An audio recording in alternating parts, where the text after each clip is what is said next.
أعوذ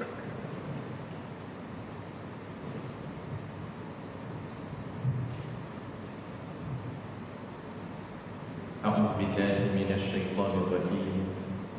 بسم الله الرحمن الرحيم. السلام عليكم ورحمة الله وبركاته. الحمد لله رب العالمين، والصلاة والسلام على أشرف الأنبياء والمرسلين وعلى آله وصحبه ومن اقتدى بتعاليمه واستنى بسنته إلى يوم الدين. أما بعد. Yang sama-sama kita hormati dan kita muliakan pengerusi bersama dengan ahli jawatan kuasa Masjid At-Taqwa Taman Tun Dr. Ismail Kuala Lumpur, para pegawai, Tuan Imam, Tuan Bilal, para alim ulama, pemimpin-pemimpin masyarakat, muslimin muslimat, insya-Allah kita semua termasuk dalam kalangan hamba-hamba Allah yang dimuliakan pada malam ini. Amin ya rabbal alamin. Bersyukur kepada Allah Subhanahu wa taala terhadap segala nikmatnya, lalu kita balas dengan ucapan alhamdulillahi rabbil alamin.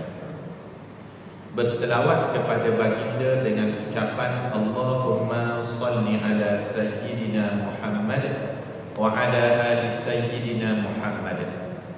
Para jamaah sekalian, malam ini merupakan pertemuan kali yang kedua ataupun tatap muka kali yang kedua daripada kelas pengajian berkitab kita, iaitu kitab 77 cabang iman.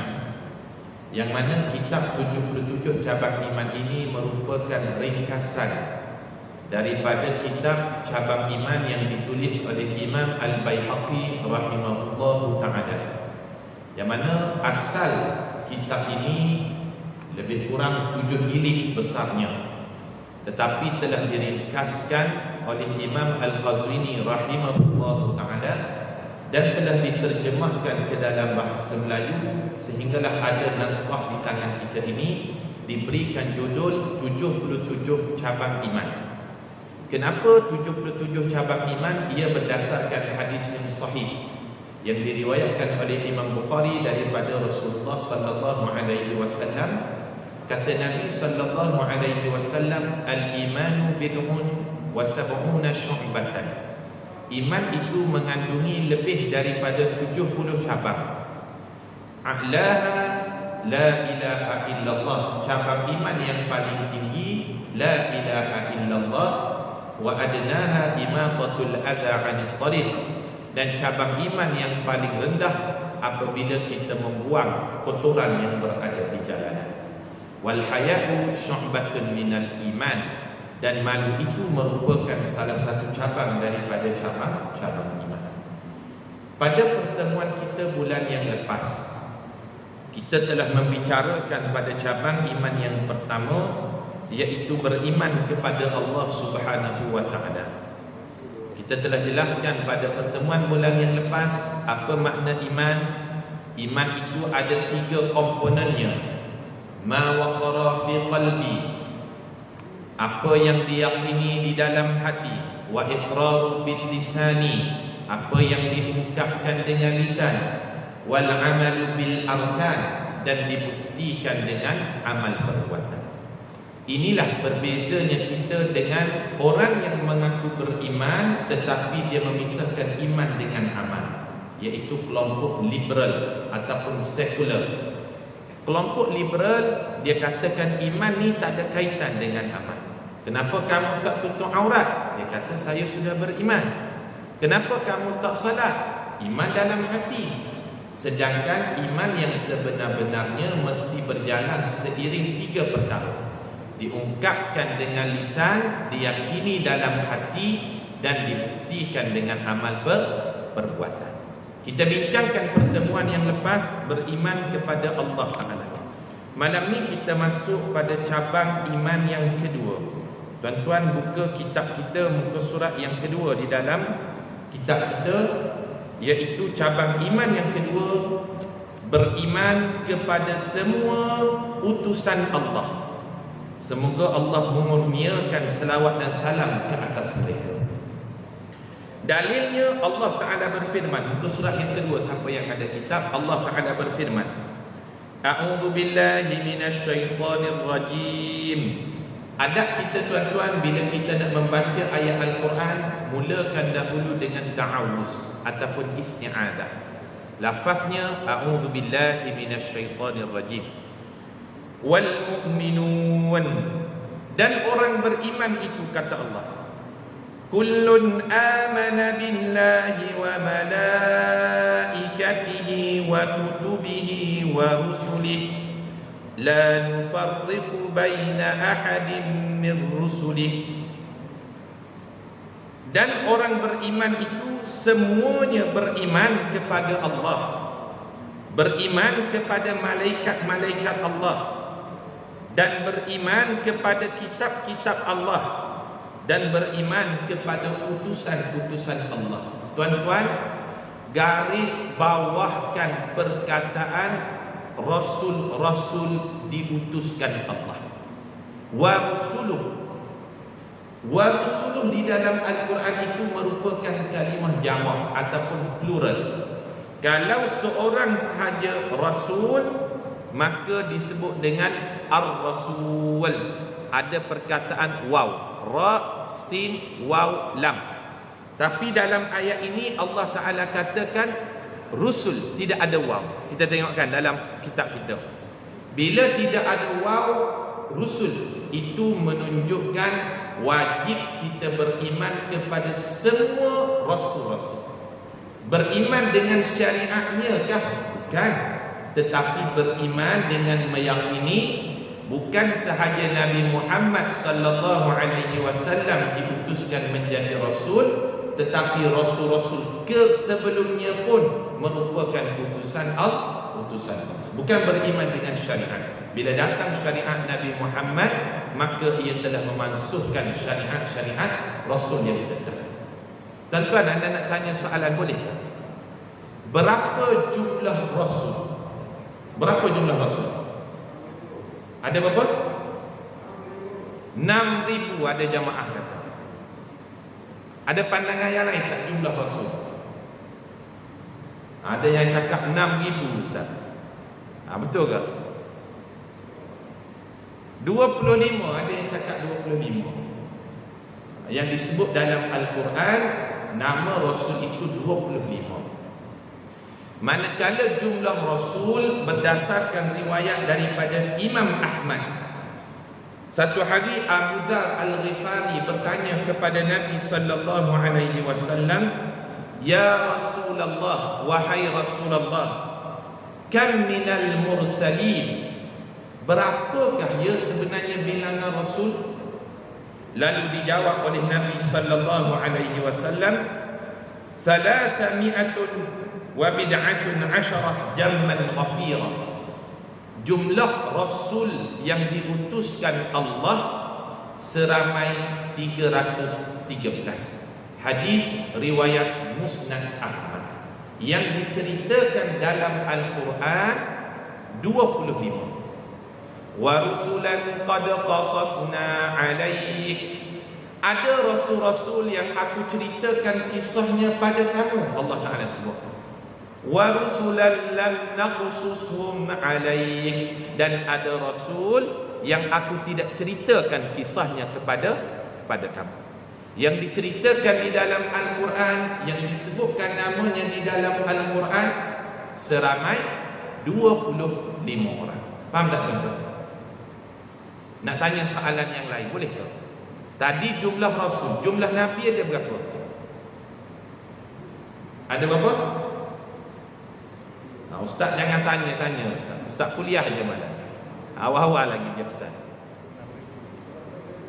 Ada 124,000. Ini berdasarkan riwayat juga daripada Musnad Ahmad.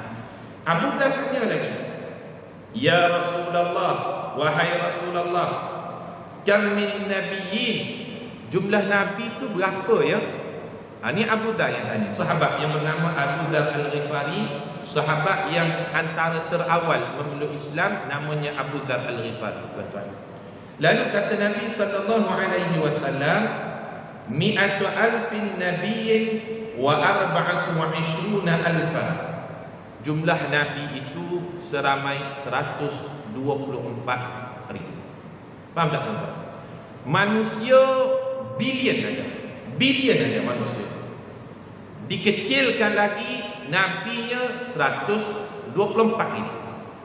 Daripada 124 ribu, dikecilkan lagi, para rasul 313. Dikecilkan lagi, daripada rasul 313 yang disebutkan dalam Al-Quran berapa tadi? 25. Dikecilkan lagi oleh Allah Ta'ala dalam Al-Quran, dalam kalangan 25 rasul, ada dalam kalangannya rasul ulul azmi. Pernah dengar tak istilah rasul ulul azmi? Pernah kan? Berapa orang rasul ulul azmi ni? Ada 5 orang. Boleh tak kita urutkan dari awal? Boleh tak?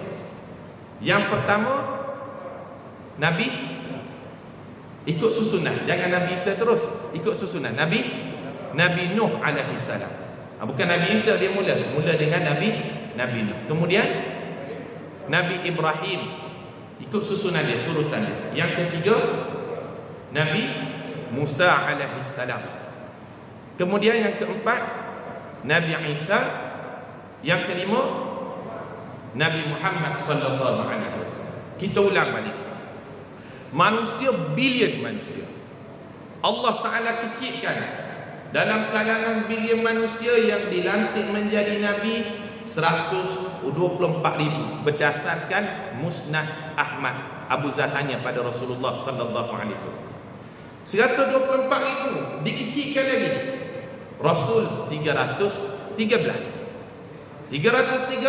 dikecilkan lagi, disebut dalam Al-Quran 25 dikecilkan lagi, ada 5 ulul azmi.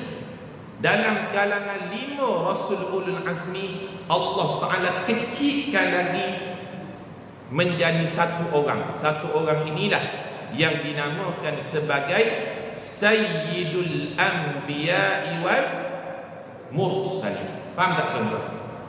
Induk kepada segala manusia, induk kepada segala nabi, induk kepada segala rasul, ketuanya, penghulunya Rasulullah sallallahu alaihi wasallam. Setakat ini jelas tuan-tuan. Ana urutkan daripada awal. Bilion manusia dikecilkan menjadi nabi, dikecilkan menjadi rasul. Rasul pula 313 hanya disebut 25 dalam Al-Quran. Yang 25 ada Rasul Ulul Azmi. Dalam kalangan Rasul Ulul Azmi, Allah Ta'ala pilih induknya, penghulunya, ketuanya, Sayyidul Anbiya'i wal Mursalin, Rasulullah sallallahu alaihi wasallam. Tuan-tuan yang dimuliakan Allah, banyak-banyak hari tidak semulia hari Jumaat. Banyak-banyak Nabi tidak semulia Nabi Muhammad sallallahu alaihi wasallam. Apa sebab? What is the because? Apa sebab yang Rasulullah ni Allah Ta'ala jadikan dia sebagai Sayyidul Anbiya? Banyak sebab. Yang pertama, kerana ujian yang dilalui oleh Nabi sallallahu alaihi wasallam, ujian dia paling berat berbanding dengan nabi-nabi yang lain. Sebelum lahir Allah Ta'ala uji dah dia. Ayahnya mati seorang, ibunya mati 2 orang, datuknya mati 3 orang, isterinya Khadijah mati 4 orang, bapa saudaranya Abu Talib meninggal 5 orang, anak lelakinya yang bernama Qasim meninggal, yang bernama Abdullah meninggal, yang bernama Ibrahim meninggal. Berapa orang? Kita urutkan dari awal. Ujian yang dilalui oleh Rasulullah ni sejak berada dalam kandungan.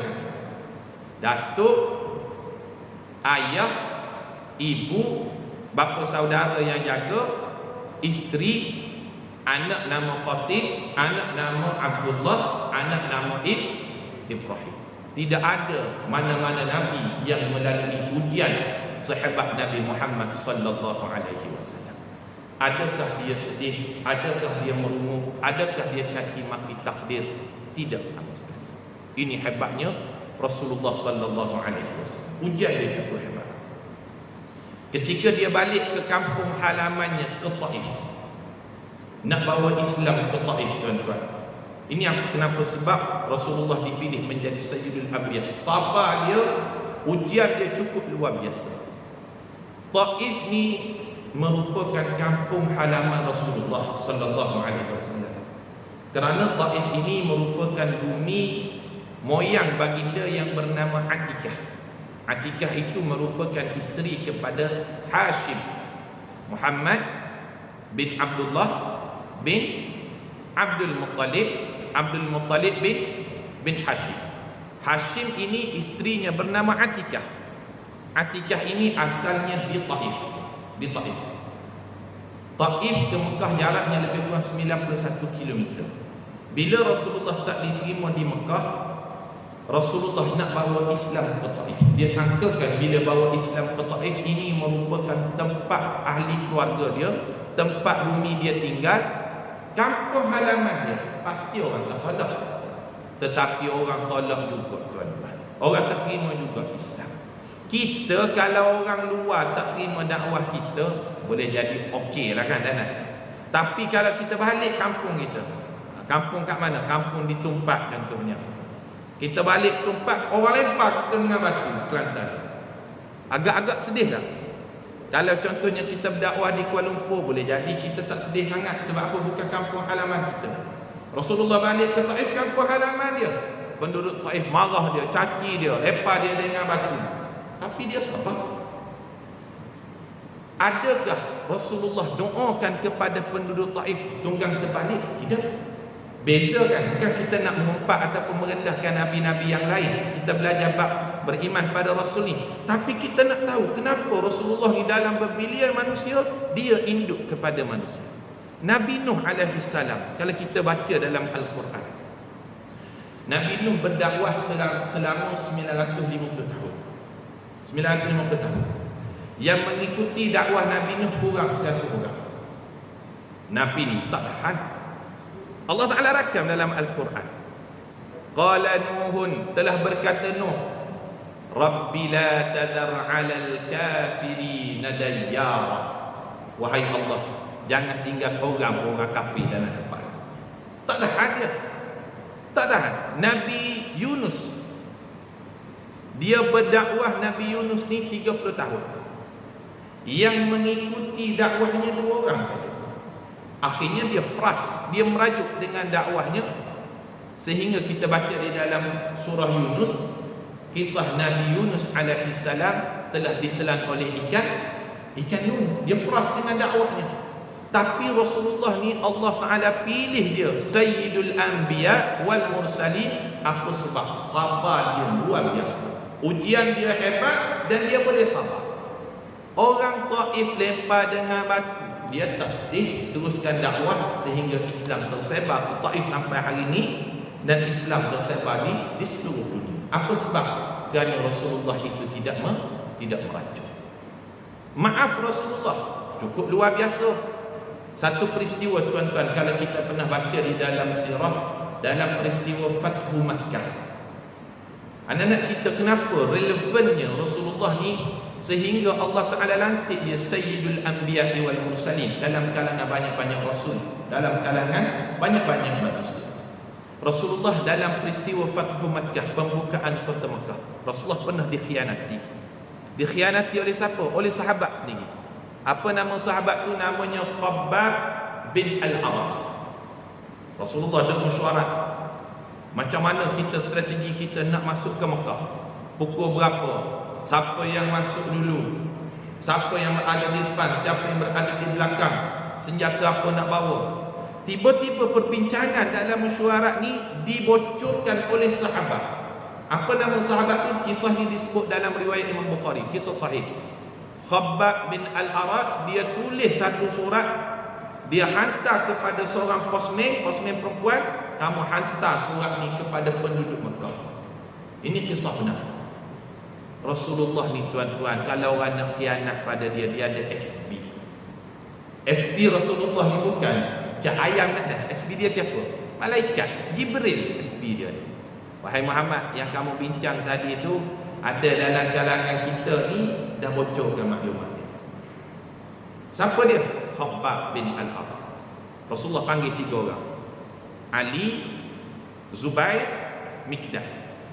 Ni geng-geng UTK, unit tindakan keras, GGK, grup gerak komando. Wahai Ali, wahai Mikdad, wahai Zubair, kamu pergi ke Raudatul Khah. Raudatul Khah lebih kurang jaraknya 16 km daripada bumi Madinah. Ada lagi Raudatul Khah. Di sana ada seorang perempuan ambil surat daripada dia. 3 orang ni pergi picu kuda. Ini kita katakan sebagai komando yang tak tanya apa-apa. Bila Rasulullah kata ya, pergi dia. Tak tanya, wahai Rasulullah, perempuan tu pakai baju warna apa, dia macam mana rupa dia, tak. Dia terus pergi. Bila pergi memang betul ada seorang perempuan dalam perjalanan nak masuk Mekah. Sayyidina Ali kata, mana surat? Surat apa? Kalau kamu tak bagi surat, aku tanggalkan pakaian kamu.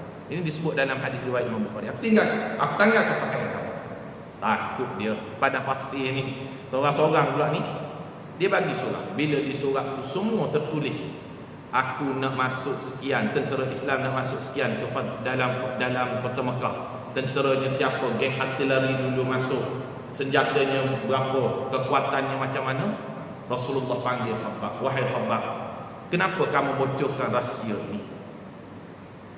Khabbab kata, wahai Rasulullah, aku bocorkan bukan aku nak khianati, tetapi ahli keluarga aku ramai di bumi Makkah tu. Aku nak pastikan mereka tu bersiap. Mereka tu duduk dalam rumah siap-siap, beli beras, beli makanan, beli roti, supaya kamu masuk ke bumi Madinah, mereka dalam keadaan selamat. Sayyidina Umar kata, wahai Rasulullah, aku kerak kepala munafik ni. Rasulullah kata, jangan. Sesungguhnya aku bersaksi Khabbab bin Al-Arad ini merupakan syahidah Badrin, seorang ahli yang menyertai perang Badar dulu. Sahabat yang menyertai dalam perang Badar, Rasulullah respect dia. Apa sebab? Perang Badar ni perang yang pertama, perang antara adik-beradik, perang antara ibu dan ayah, perang antara ayah dengan anaknya. Sahabat yang menyertai perang Badar, imannya memang betul-betul teruji. Apa sebab? Kelengkapan senjata tak ada lagi, latihan ketenteraan belum ada lagi, jumlah tentera yang sikit. Tapi sesiapa yang menyertai perang Badar, Rasulullah katakan, if'alu ma syi'ta, buatlah apa yang kamu lakukan sekalipun, Allah Ta'ala telah ampunkan dosa kamu yang sebelum dan dosa kamu yang akan datang.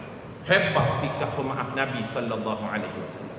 Sebab itulah dalam bilion manusia, ratusan ribu para nabi, ratusan para rasul yang disebut dalam Al-Quran, 5 ulul azmi, induknya, penghulunya adalah Rasulullah sallallahu alaihi wasallam. Ujiannya tidak sama dengan nabi yang lain, kesabarannya juga tidak sama dengan rasul-rasul ataupun nabi-nabi yang lain. Sebab itu dia digelar sebagai Allahumma salli ala sayyidina wa syafi'ina wa maulana Muhammad. Kenapa kita katakan dia sayyidina? Kerana dia sendiri yang mengatakan, dialah ana sayyidu waladi Adam, akulah induk kepada anak cucu Nabi Adam alaihissalam. Kenapa dia dikatakan sebagai wasyafi'ina, orang yang memberi syafaat? Kerana syafaatnya itulah yang menyebabkan bermulanya perbicaraan kita nanti di padang mahsyar. Kenapa kita katakan dia sebagai wa maulana, orang yang akan menolong kita? Kerana dengan doanya itulah, doa yang mustajab yang diungkapkan itu, yang menyebabkan kita akan mendapat syafaat daripada Rasulullah sallallahu alaihi wasallam. Lalu cabang iman yang kedua ini membicarakan beriman kepada semua utusan Allah, induk kepada semua utusan itu adalah Rasulullah sallallahu alaihi wasallam. Dah. Kita baca dalil daripada hadis Nabi sallallahu alaihi wasallam. Hadis daripada Umar bin Al-Khattab radhiyallahu anhu. Umar bin Al-Khattab, tuan-tuan, kita catat sikit. Umar bin Al-Khattab, dia masuk Islam pada tahun yang ke-6 kenabian. Tahun yang ke-6 setelah Rasulullah sallallahu alaihi wasallam menjadi rasul. Maknanya ketika Rasulullah menjadi rasul, diangkat menjadi rasul, umurnya 40 tahun. Kita buat catatan sikit di nota kita. 6 tahun setelah itulah Umar memeluk Islam. Ketika umur baginda 46 tahun, dan ketika umur Sayyidina Umar dia peluk Islam ketika itu berusia 33 tahun. Anak suka bila kita jumpa perawi ataupun dalam kalangan sahabat ini, kita ceritakan sikit biodata dia. Apa sebab? Kita kenal sahabat di dunia, moga-moga kita akan dibangkitkan bersama dengan para sahabat di padang mahsyar. Dan Umar Al-Khattab radhiyallahu anhu, ketika mana Nabi sallallahu alaihi wasallam meninggal dunia ketika berusia 63 tahun, umur Sayyidina Umar ketika itu baru berusia 50 tahun. Dia baru umur 50 tahun. Sebab apa? Dia beza umur dengan Nabi 13 tahun. Tapi apabila dia meninggal dunia, dia juga meninggal dunia pada umur 63 tahun. Ini rekod dia. Dia sama, tuan-tuan. Kalau kita tengok Sayyidina Abu Bakar As-Siddiq juga meninggal umur pada umur 63 tahun, dan Sayyidina Umar juga meninggal pada umur 63 tahun. Rasulullah 63, Abu Bakar 63, Sayyidina Umar juga 63. Maqam mereka di Masjidun Nabawi pun kalau sesiapa yang pernah pergi dimakamkan bersebelahan. Rasulullah, Abu Bakar, Sayyidina Umar Al-Khattab radhiyallahu anhu. Saya lah bila dia buat perkiraan sendiri, bila dia kira kalau meninggal dunia umur 63 tahun, saya akan meninggal dunia lebih kurang pada umur 2053. 2053 sharp, umur 63 tahun. 2053. Cuba tuan-tuan buat kiraan masing-masing. Ada yang dah pas ke 63. Itu bonus daripada Allah Ta'ala. Kalau ikut perkiraan 63 tahun. Rasulullah, Abu Bakar, Sayyidina Umar. Dan hubungan Nabi SAW dengan Sayyidina Umar ni, tuan-tuan, perawi hadis kita ni, hubungannya adalah hubungan menantu dan bapa mertua. Apa sebab? Ada seorang anak perempuan kepada Sayyidina Umar namanya Hafsah. Hafsah itu merupakan isteri Nabi SAW. Ini hubungan dia. Kita baca hadis riwayat daripada Umar Al-Khattab radhiyallahu anhu. Hadis ini hadis sahih riwayat Imam Bukhari Muslim tentang pertanyaan Jibril alaihi salam ke atasnya. Hadis ini panjang, diringkaskan. Al-imanu an tu'mina billahi wa malaikatihi wa kutubihi wa rusulihi. Kita garis bawahkan perkataan wa rusulihi. Iman itu apabila kita beriman kepada Allah, ini sudah kita huraikan pada pertemuan yang lepas. Beriman kepada malaikat Allah, wa kutubihi, beriman kepada kitab-kitab samawi Allah, dan beriman kepada semua utusan Allah Ta'ala. Dah selesai dalam bab beriman kepada semua utusan Allah. Kita jelaskan secara simple, sederhana. Yang penting, beriman kepada semua utusan ini bukan bermaksud kita beriman kepada syariat yang dibawa. Sebab apa? Bila datang syariat Rasulullah, dia sudah memasukkan semua syariat Nabi-Nabi yang lain. Semua sejak zaman Nabi Adam, semua Nabi sejak zaman Nabi Adam sehinggalah zaman Nabi Muhammad, dari sudut akidahnya membawa tema yang sama.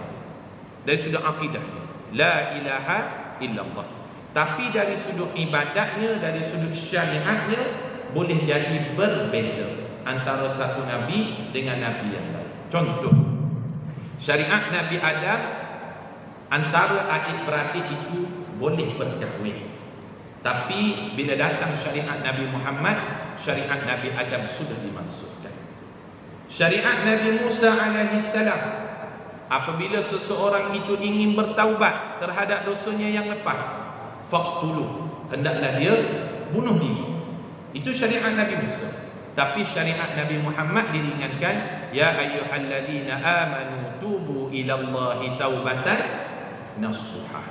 Ini menunjukkan dari sudut syariat ia boleh berbeza, ia boleh berubah, tapi dari sudut akidah sama sahaja sejak zaman Nabi Adam hinggalah Rasul yang terakhir, iaitu la ilaha illallah. Itu maksudnya. Dah. Kita masuk sikit lagi tuan-tuan, ada masa lagi kita pergi pada cabang iman yang ketiga, iaitu beriman kepada malaikat Allah. Beriman kepada para malaikat Allah.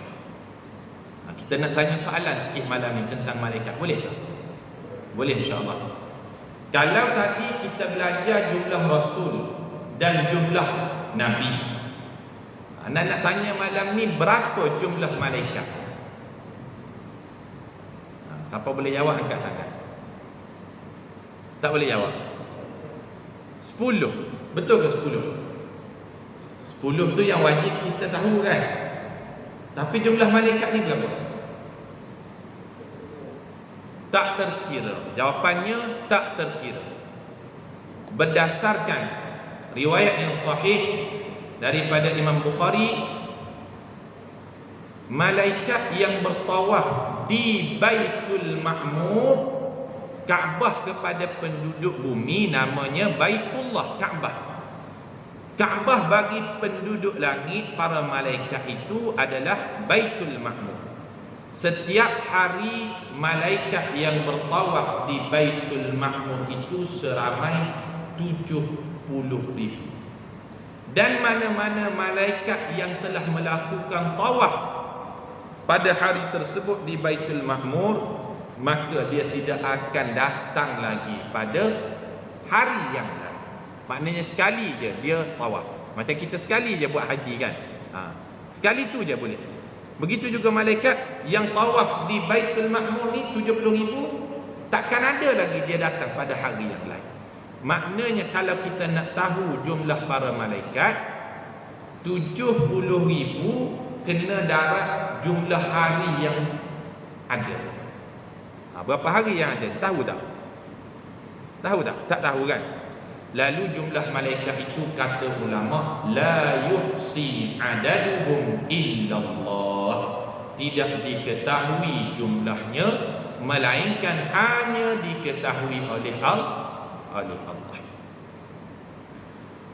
Kalau induk kepada seluruh umat manusia, induknya Nabi Muhammad sallallahu alaihi wasallam.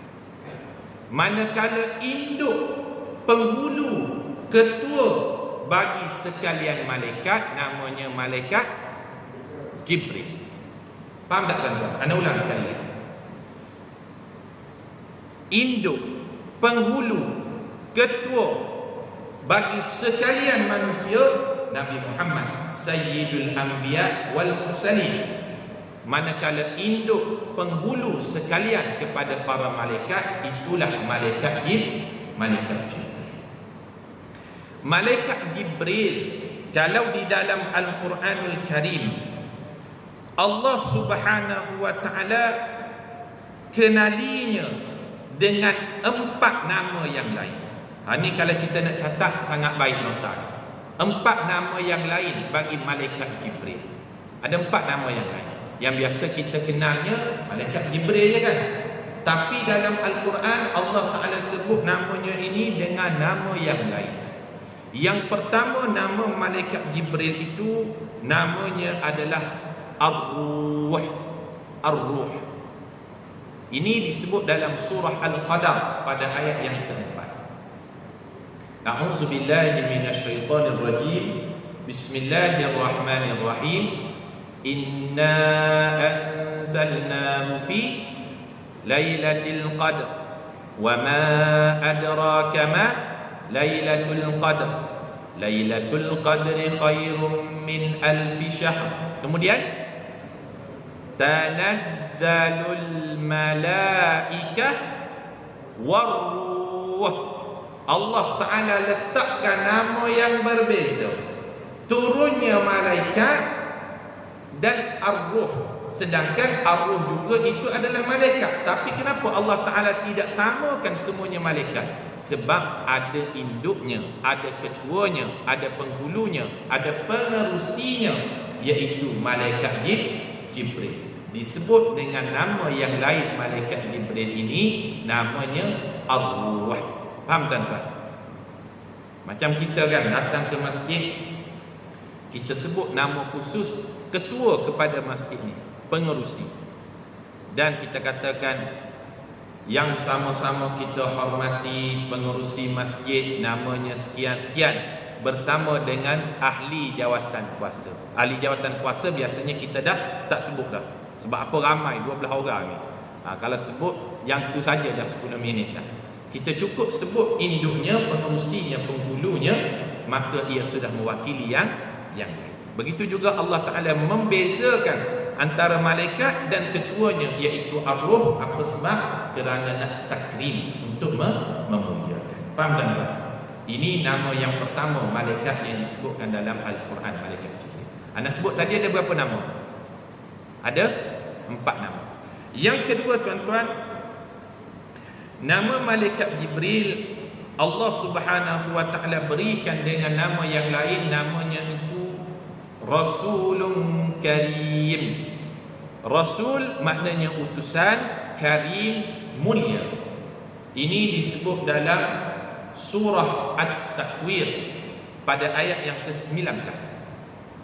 Fala uqsimu bil khunnas al-jawaril kunnas wal laili idza as'as was subhi idza tanaffas. Kemudian ayat ke-19, innahu laqawlu rasulin karim.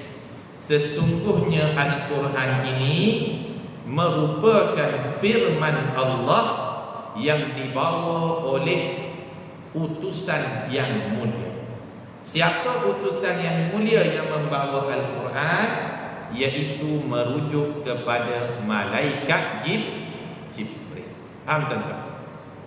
Maknanya bila kita baca surah At-Takwir nanti, kita bertemu pada ayat yang ke-19, Allah Ta'ala tak sebut namanya malaikat Jibril, tapi kita baca fala uqsimu bil khunnas al-jawaril kunnas wal laili idza as'as was subhi idza tanaffas innahu laqawlu rasulin karim. Oh, rasulin karim pada ayat ini merujuk kepada malaikat Jibril. Apa sebab?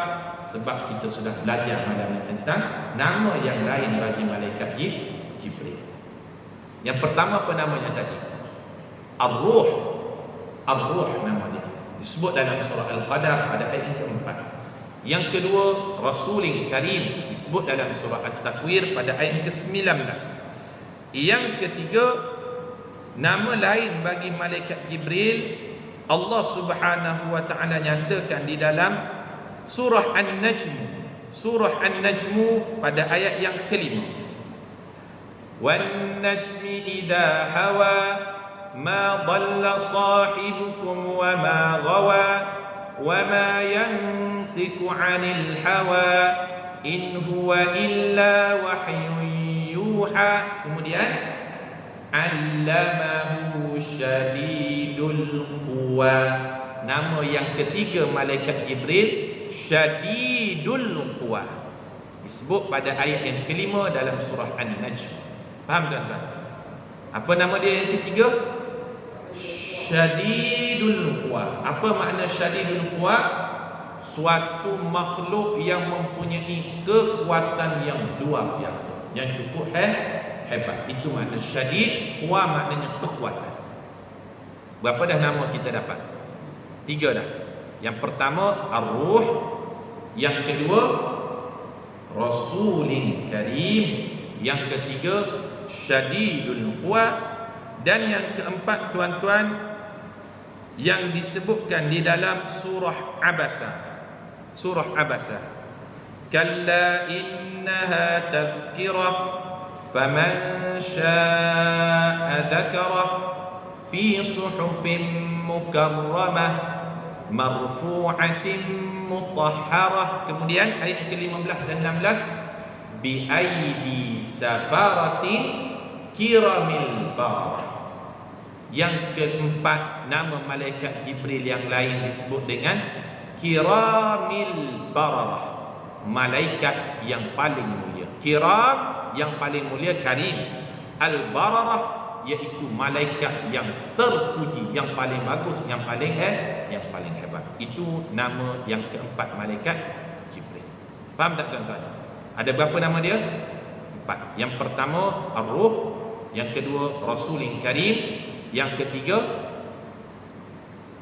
Ustaz tak ingat dah Ustaz, Syadidul Quwa, yang keempat Kiramil Bararah. Paling kurang lah. Kita balik nanti, isteri kita tanya, bang tazkirah tadi tentang apa ya? Saya belajar tentang 4 nama lain malaikat Jibril. Apa nama 4 malaikat Jibril tu bang? Entahlah, saya pun lupa. Sangat demikian. Tuan-tuan, kita berhenti dulu pada cabang iman yang keempat. InsyaAllah cabang iman yang ketiga, bulan depan kita akan masuk pada cabang iman yang keempat, beriman kepada Al-Quran dan semua kitab yang diturunkan sebelum, insyaAllah. Terima kasih. Assalamualaikum warahmatullahi wabarakatuh.